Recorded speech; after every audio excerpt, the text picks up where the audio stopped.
भगवान शङ्करले बताउँदै जानुभयो मेरो प्यारो पार्वती, कुनै पनि कार्य गर्दा सरल तरिकाले प्राप्ति हुने कुरा कठिनाइ अपनाउनु पर्दैन। त्यसै कारण एकादशीहरूमा कसैले व्रत लिन्छन्, भगवान विष्णुको सहस्रनाम पाठ गर्ने चलन हुन्छ।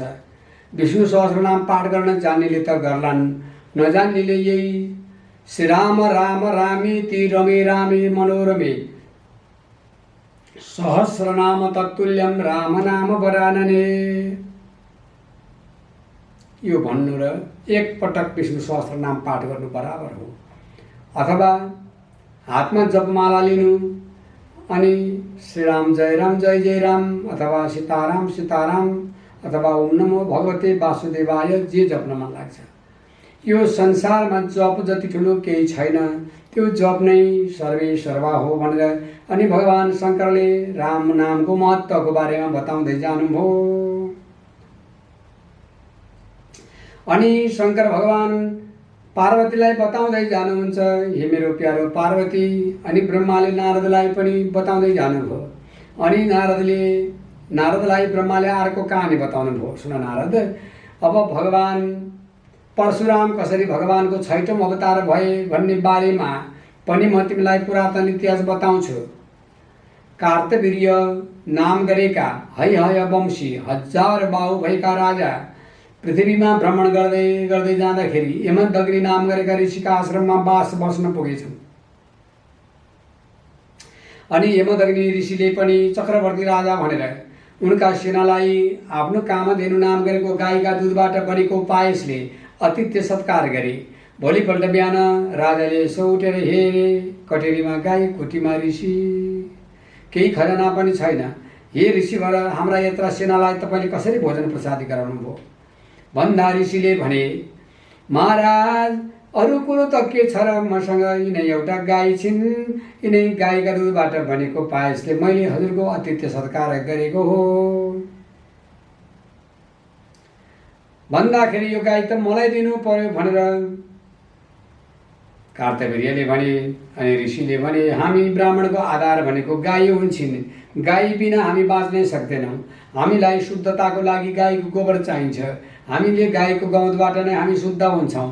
गाईका दुधबाट हामीले भगवानको आराधना गर्छौँ, पूजा गर्छौँ, अर्घ बनाउँछौँ। यसै कारण हामीलाई गाई नभई हुँदैन। महाराज हजुरले यसबारेमा ढिपी नगर्नु भनेपछि राजाको घमण्ड नै हो। अनि यो गाईलाई धपाऊ भनेर आज्ञा दिए। लौ हुन्छ भनेर पुलिसहरूले आज्ञा पाएपछि गाई धपाए। अलिक पल्तिर पुगेपछि अनि परशुरामले थाहा पाएर, अरे कहाँ लैजान्छ मेरो गाईलाई, अरे पापी राजा भनेर हातमा डरलाग्दो कुठार वन चरोलिएर गएपछि परशुराम डरले गाई छोडेर भागे। तर परशुरामलाई भने त्यो कुराले शान्ति भइरहेको थिएन। कार्तवीर्यमाथि रिस त उठिरहेको थियो, उतापट्टि कार्तवीर्यलाई पनि शान्ति भएन। अनि यो गाई कसरी ल्याउने भनेर चिन्ता गरिरहेका कार्तवीर्यले परशुराम तीर्थ गर्न गएका छन् रे भन्ने थाहा पाएर यही मौकामा गाई ल्याउँछु भनेर सेनाहरू साथमा लिएर गएर यमदग्निसँग युद्ध आक्रमण गरे। यमदग्निलाई पनि वध गरे अनि परशुरामका 3 दाजुहरूलाई पनि वध गरे र त्यो गाईलाई हरण गरेर लगे। त्यति बेला परशुरामकी आमा रेणुका धुरु रोएर, मेरो बाबु परशु तिमी कहाँ गयौ मेरो बाबु, लौन छिटो आउन, यो पापी राजाले तिम्रा पिताको पनि वध गर्यो, दाजुहरूलाई पनि वध गर्यो, कामधेनु हरण गरेर लग्यो भनेर रोदन गरेका बेलामा परशुराम टुप्लुक्क आइपुग्नु भयो। के भयो आमा, के भयो भनेर सोधनी गर्दा अनि रेणुकाले भनिन्, मेरो बाबु अरू कुरो त केही होइन, पापी राजा कार्तवीर्यले हाम्रो कामधेनु गाई हरण गरेर लग्यो, पितालाई पनि वध गरे अनि दाईहरूको पनि यस्तो गति बनाए भन्दाखेरि परशुरामलाई रिसले भाउन्न बनायो। रिसले भाउन्न बनाउँछ नि कसैलाई। याद गर्नुहोला भक्तजनहरू, कामदेवले र रिसले मान्छेले भाउनिन्छ त्यति बेला आँखा देख्दैन अरे क्या, चर्म चक्षुले देख्न त देख्छ तर भविष्य देख्दैन। त्यसो भएर कामदेव र रिस बडो विवेकले मात्रै प्रयोग गर्नु भनिएको छ। अनि परशुरामलाई ऋषले भाउन्न बनायो र अनि ऋषले ज्वजलले मान हुँदै भूमिमा मुष्टि प्रहार गर्दै छाती पिट्दै भन्न लागे, हे मेरो आमा, आज म यो कार्तवीर्य त के, यो पृथ्वीमा भएका सारा क्षेत्रीय राजाहरूको निर्मूल गर्न यदि सकेनछु भने म यमदग्निको छोरो नकहलाऊँ भन्दै छाती पिट्दै 21 पटकसम्म मुष्टि प्रहार गर्दै छाती पिट्दै गरेर प्रहार गरे, प्रतिज्ञा गरे। अनि त्यसपछि गएर तपोबलका आधारले पितालाई पनि बचाए, दाजुहरूलाई पनि बचाए र अब रिस मर्दै गयो। कसैसँग कसैको झगडा हुन्छ, तँलाई यसो गर्छु उसो गर्छु भनेको हुन्छ रिसको बेगमा। हाकिम र पिउनको झगडा पर्यो भने हाकिमले त पिउनको जागिर खाइदिला, तर पिउनले के नै गर्न सक्छ र। त्यसै गरी अब कार्तवीर्य भनेको सामान्य व्यक्ति थिएन। रावणले एकचोटि युद्ध गर्न भनेर गएको, यो 20 हाते फुच्चो मसँग लडाइँ गर्न आउने भनेर च्याप्प 20वटा हात बाँधेर पछाडिपट्टि बाँधेर अनि कार्तवीर्यको हैशाला भनेको घोडा बाँध्ने ठाउँमा लगेर बाँधेर लडाइदियो रावणलाई। अनि पछि गएर पुलस्त्यले मेरो नाति हो महाराज, मेरो मुख हेरेर छोडिदिनुहोस् भनेर बिन्ती चढाउँदाखेरि अनि कार्तवीर्यले छोडिदिएका। अनि रावण लाजले भुतुक्क भएर फर्केर आएको। त्यति प्रतापी रावणलाई पनि अनि यसरी 20 हात बाँधेर लडाउनेवाला कार्तवीर्य ऊ आफैमा सामान्य व्यक्ति थिएनन्। फेरि पृथ्वीका सारा प्रतापी राजाहरू सबै क्षेत्रीयलाई निर्मूल गर्ने कुरा सामान्य थिएन। हे भगवान, मैले यो प्रतिज्ञा त गरेँ, प्रतिज्ञा नगर्दा पुण्य नष्ट हुन्छ भनेर बताइएको छ। मैले यो प्रतिज्ञा कसरी पुरा गर्न सक्छु त भनेर मनमा कौतूहल भएका अनि कार्तवीर्यलाई अब मैले कसरी वध गर्न सक्छु भन्ने विचार राख्नेवाला परशुराम अब छिटोभन्दा छिटो प्रसन्न हुने देवता कुन हुन् त भनेर मनले विचार गर्दा ब्रह्मा छिटो खुसी कसै हुँदैनन्, श्री विष्णु पनि फेरि मध्यमै छन्। छिटो र चाँडो खुसी हुने त कोमलो मनका उनै शिवै हुन् भनेर अनि आशुतोष भनेका शङ्कर भगवान जो चाँडै प्रसन्न हुने भगवानका चरणमा जान्छु भनेर टाढैबाट बडा प्रेमले भक्तिले गदगद हुँदै कैलाशका पर्वतमा जानुभयो परशुराम। टाढैबाट हात जोडेर निवेदन गर्दै भन्नुभयो, भोलानाथ प्रभु, हे पार्वती पति, हजुरका चरणमा मेरो कोटि कोटि नमस्कार छ। हे नन्दी भृङ्गी चतुर्षष्ठी योगिनी, प्रमोद गणले उक्त भएर बस्ने, जगतको मङ्गल गर्ने, हे पार्वती वल्लभ, हे गङ्गालाई शिरमा धारण गर्ने, हे गणेश कुमारका पिता, हजुरलाई मेरो कोटि कोटि नमस्कार छ भनेर यसरी प्रार्थना गर्नुभयो परशुरामले। अनि शङ्कर भगवान प्रसन्न भएर, बाबु परशु, तिमीलाई के खाँचो पर्यो, के कारण आज मेरो समीपमा आएर प्रशंसा गर्यो, स्तुति गर्यो, म तिम्रा उपरमा प्रसन्न छु। बाबु परशुराम, वर माग वर माग वर माग। तब परशुरामले हात जोडी बिन्ती चढाए, अरू कुरो मलाई यति बेला केही चाहिँदैन है भोलानाथ, म कुनै राज्य धन सम्पत्तिको लागि आइरहेको छैन। मेरा पिता यमदग्निलाई र मेरा दाजुहरूलाई वध गर्नेवाला बलुन्मत्त भएको राजा कार्तवीर्यलाई र यो सारा पृथ्वीका राजाहरूलाई मैले सबैलाई निर्मूल गर्न सकु, म यही वरदान पाऊँ भनेर हात जोडी निवेदन चढाए। तब शङ्कर भगवान मन्द हास्य गरेर भन्नुहुन्छ, परशुराम, तिमीले जो वर माग्यौ त्यो मैले तथास्तु भनेका भरले सिद्ध हुन सक्दैन। यो सामान्य कुरा होइन। यत्र पृथ्वीका राजाहरू त्यो बलवान त्यो कार्तवीर्यलाई वध गर्न सजिलो छैन। तर तिमीलाई म एउटा उपाय बताइदिन्छु। त्यो उपाय के भने, मेरो पार्वती निरन्तर श्रीराम गीता पाठ गर्छिन्। तिमी उनैसँग बसेर 1 महिनासम्म पाठ गर। यदि राम गीता पाठ गर्यौ भने तिम्रो सम्पूर्ण इच्छा भगवानले पूरा गर्नुहुनेछ भन्ने आज्ञा बक्सनु भयो र अनि पार्वतीका साथमा राम गीता पाठ गर्नको लागि अनुमति प्रदान गर्नुभयो। अनि परशुरामले भगवान शङ्करलाई गुरु मानेर अनि राम गीता पाठ गर्न लाग्नुभयो। त्यो अध्यात्म रामायणमा छ, 62वटा श्लोक छ। कतिपयलाई राम गीता भन्ने थाहै छैन, धिक्कार लाग्छ। श्रीराम गीतायत पापम न नाशयति नारद तन्य नश्यति तीर्थादौ लोके क्वापि कदाचन भनेको छ। राम गीताले नाश नगरेको पाप संसारमा छँदै छैन भनेको छ। त्यो राम गीता त्यो प्रारम्भको श्लोक ततो जगन मंगल मंगलात्मा विधाय रामायण कीर्तिमुत्तमां चचार पूर्वा चरितं रघुत्तमो राजर्षिवर्यैरभिसेवितं यथा। यो पहिलो श्लोक।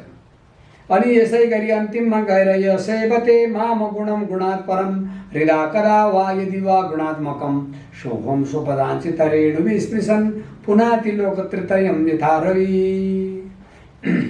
विज्ञानमेतदखिलं श्रुतिसारमेकं वेदान्तविद्यचरणेन मयैव गीतं यः श्रद्धया परिपठेत् गुरुभक्तियुक्तो मद्रूपमेति मद्वचनेषु भक्ति। अनि गुरुको आज्ञालाई पालन गरेर यदि मेरो यो भक्तिपूर्वक पाठ गर्यो भने त्यो नाश नहुने पाप छैन। त्यो जसरी जलमा जलवायुमा वायु आकाशमा आकाश मिले झैँ ममा मिल्छ भनेर भगवानले राम गीतामा बताउनु भएको छ। यसमा जम्मा 62वटा श्लोक छन्। त्यही 62वटा श्लोकलाई अनि परशुरामले पाठ गर्न लाग्नुभयो।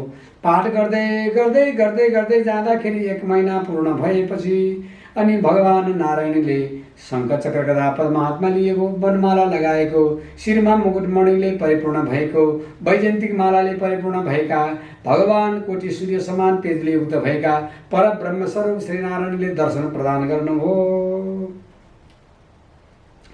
तब परशुराम पनि लम्पसार भएर भगवानका पाउमा परे। भगवान हजुरलाई मेरो कोटि कोटि नमो नमः। भगवान जगतलाई सृष्टि गर्ने, पालन गर्ने, नाश गर्ने, त्रय रूप धारण गर्ने भगवानलाई मेरो कोटि कोटि नमस्कार छ।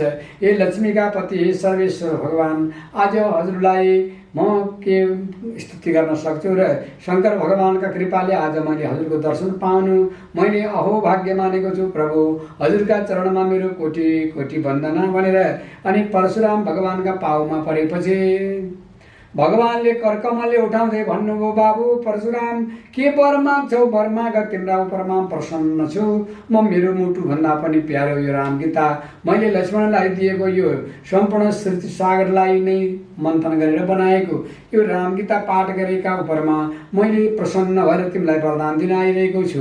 के वर माग्छौ परशुराम? वर माग भन्ने आज्ञा भएपछि परशुरामले हात जोडेर निवेदन गरे, भगवान मेरा पितालाई वध गर्नेवाला, मेरा दाजुलाई वध गर्नेवाला अनि मेरो कामधेनु हरण गर्नेवाला कार्तवीर्य जो सहस्रबाहु भएको राजा, त्यो कार्तवीर्यलाई वध गर्न सकु 1 नम्बरमा, र यो पृथ्वीमा भएका सारा पृथ्वीका राजाहरूलाई पनि मैले निर्मूल गर्न सकु। मलाई यही वरदान प्रदान गर्नुहोस् भनेर बिन्ती चढाउँदाखेरि भगवानले मन्द हास्य गरेर भन्नुभयो,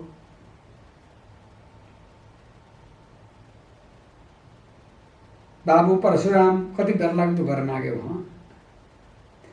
तिमीलाई मैले तथास्तु भनेका भरले यो वर परिपूर्ण हुन सक्दैन। बाबु परशुराम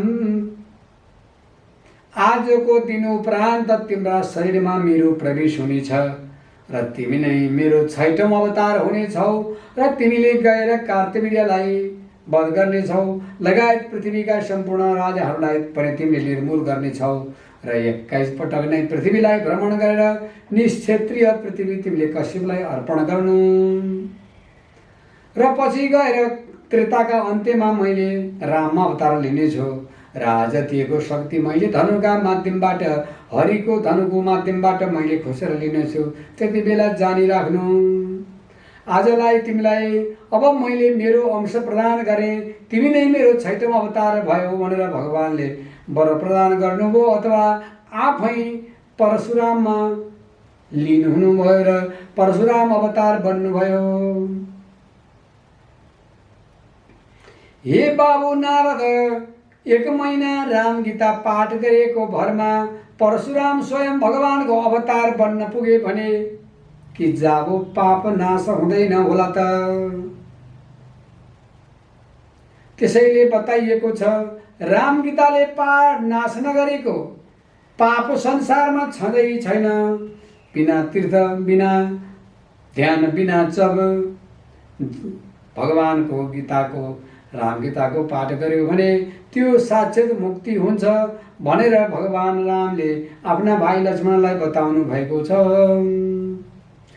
आफ्ना पिता माताको श्राद्ध भएको बेलामा पनि सबै श्राद्ध सकेर पिता ब्राह्मणलाई भोजन गराउने बेलामा आफ्ना कुलका उद्धारको लागि अनि पितृसूतक भनेको यो रामगीता पाठ गर्यो भने तिनका पितृ पनि मुक्ति हुन्छन् भनेर बताइएको छ। यो रामगीताको महात्म्य जति बयान गरे पनि थोरै नै हुन्छ अनि त्यसैले बताइएको छ श्री रामगीता महात्म्यम कृष्ण जानाति शङ्कर तदहरदम गिरिजाभृति तदहरदम वेदमेहम मुने। यो रामगीताको महात्म्य पुरा जान्ने त केवल शिवजी मात्र हुनुहुन्छ। शिवजीले जानेको आधा पार्वती जान्दछिन्। सधैँ रामको कथा बताउँदा बताउँदा बताउँदा बताउँदा पार्वतीलाई बताउँदै जाँदा पार्वती आदि जान्न सक्षम हुन्छन्। ती पार्वतीले जानेको आदि म जान्दछु अथवा शिवजीले जानेको चौथाइ म जान्दछु भन्नुहुन्छ ब्रह्मा भन्ने अहिलेका कलिकालका मानिसले रामगीताको महत्त्व कसरी जान्न सक्छ? पढ्दै पढ्दैन मान्छेले, हेर्दै हेर्दैन, महत्त्व बुझ्नु त जहाँसुकै जाओस्।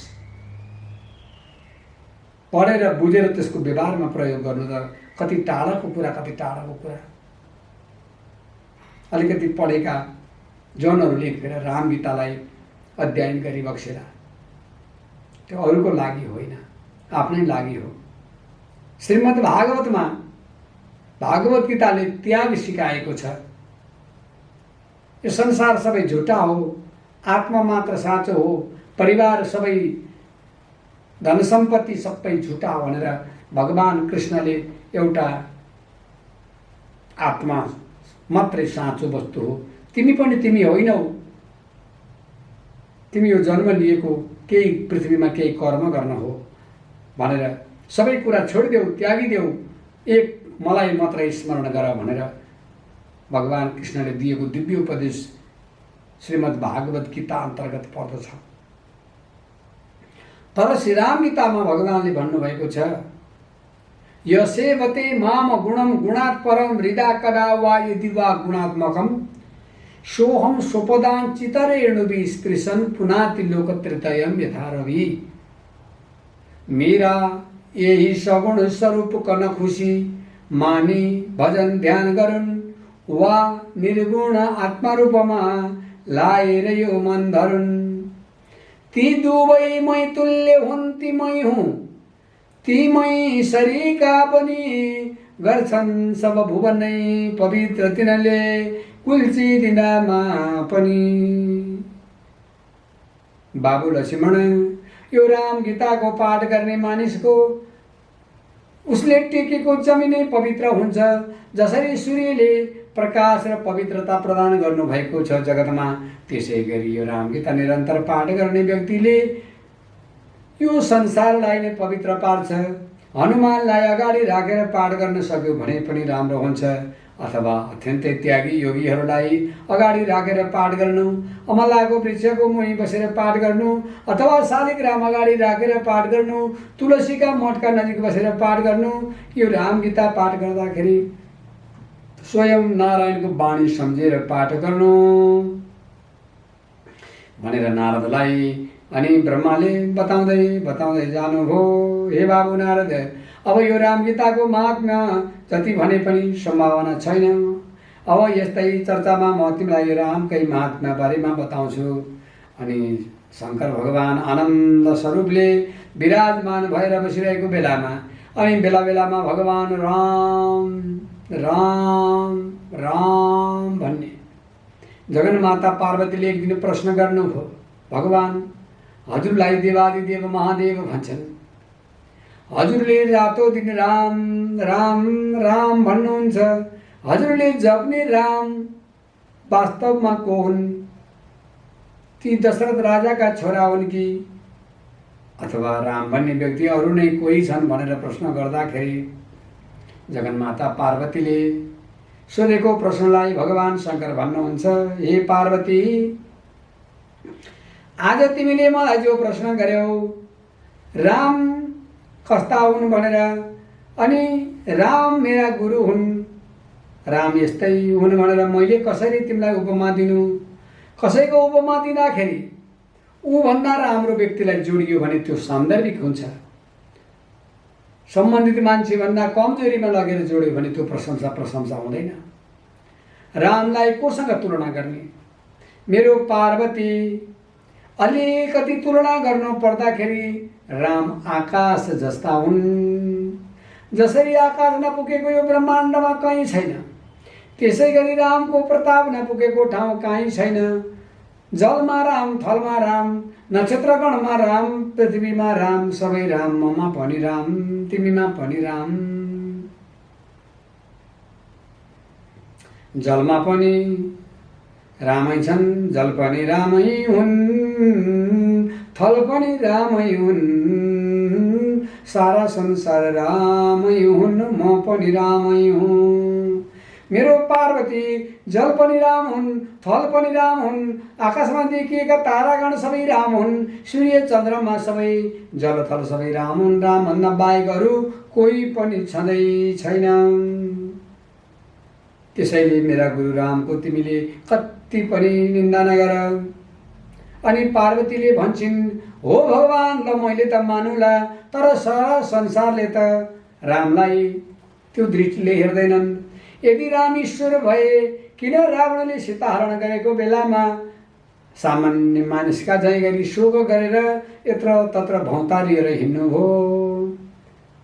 ईश्वरमा त हुँदैन शोक र भन्नु, हुँदैन अज्ञान पनि, यिनमा यो सब देखियो त कसरी जानु म ईश्वर भनी।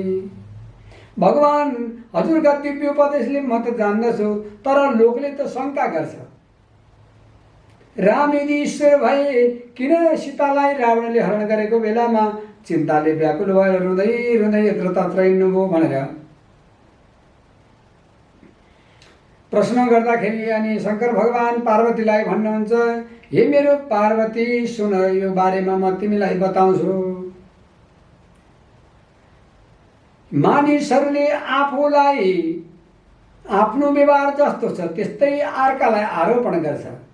जसरी एउटा उदाहरणको लागि आकाशमा बादल लाग्यो अनि बादलको छाया पृथ्वीमा पर्यो, मनुष्यले के भन्छ?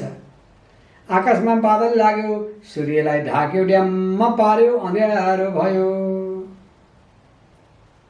गाउँका मान्छेले, छोरी मान्छेले बिस्कुट सुकाउन पाइएन भन्छन्, सहरका मान्छेले लुगा सुकाउन पाइएन भन्छन्।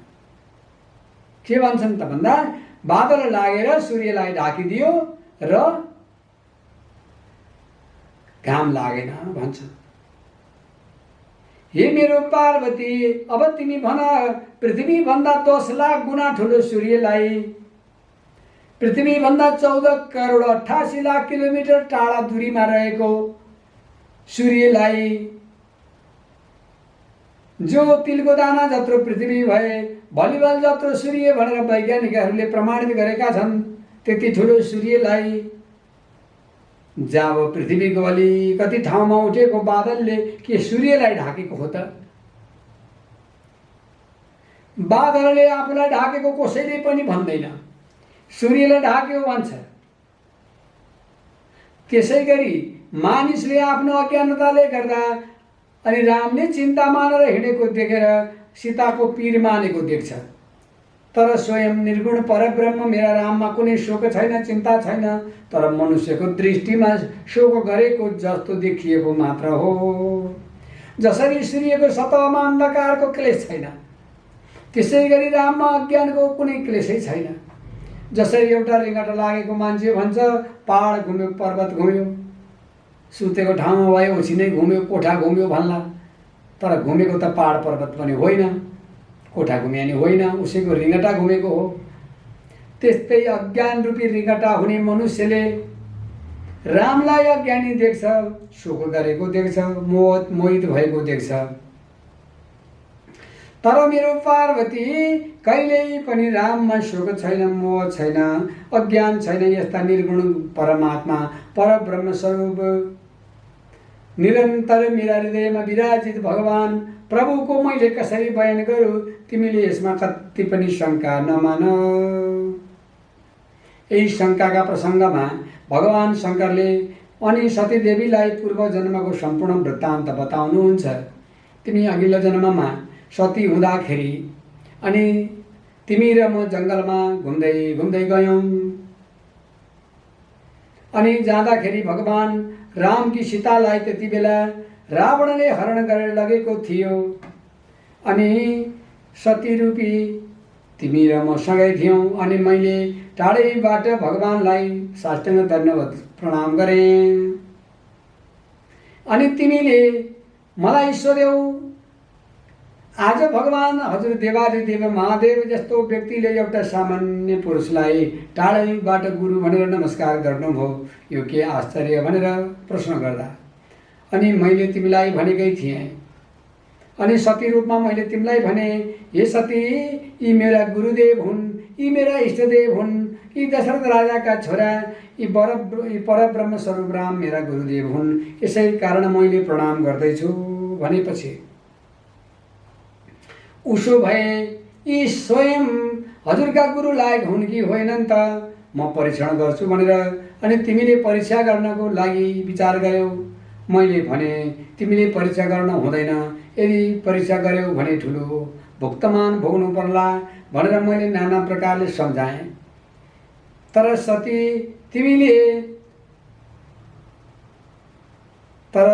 अहिले तिमी पार्वती रूप छौ, तर पार्वती तिमीले सती रूपमा घमण्ड गर्यौ।